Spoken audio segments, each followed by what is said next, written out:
Change is never easy.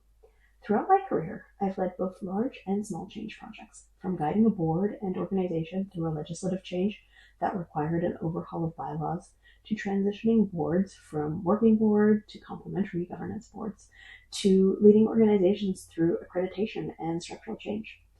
In every single one of these, I've encountered resistance. Change is uncomfortable, whether it's a board balancing an already heavy volunteer workload or a team worried about how changes will impact their autonomy, their work, or the team culture. Resistance is natural. And it's our role as leaders to navigate that resistance in a way that builds trust. So, why do people resist change? Sometimes it's a fear of the unknown.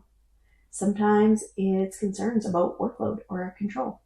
Other times, past experiences where change was handled poorly create skepticism about whether this time will be different. And often, it's just about comfort. People get used to the way things work, even when how we've always done things isn't necessarily the best option. One of the hardest aspects of leadership is balancing transparency with uncertainty, knowing when to have answers and when to admit that I don't.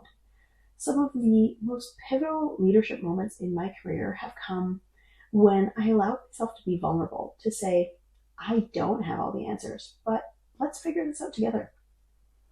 What I found works best is ensuring open communication, being honest about the necessity of the changes, and clearly articulating how we expect them to improve the organization. It's about involving the team as much as possible while also recognizing individual capacity. Not everyone has the time or interest to be involved in every piece of change, and that's okay. But having a voice in shaping change where possible makes a huge difference.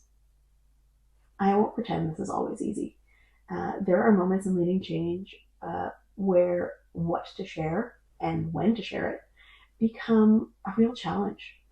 There have been times when I wanted to share more, but had to be mindful of privacy or timing or context. It's a real juggling act, making sure that a board understands why and how certain information is shared with the team, ensuring that teams feel informed without overwhelming them, and keeping everyone engaged while navigating the complexity of the process. At the end of the day, though, remember that your team is your greatest asset. The most effective teams aren't the ones where leadership has all the answers. They're the ones where leadership and the team trust each other enough to work through challenges together.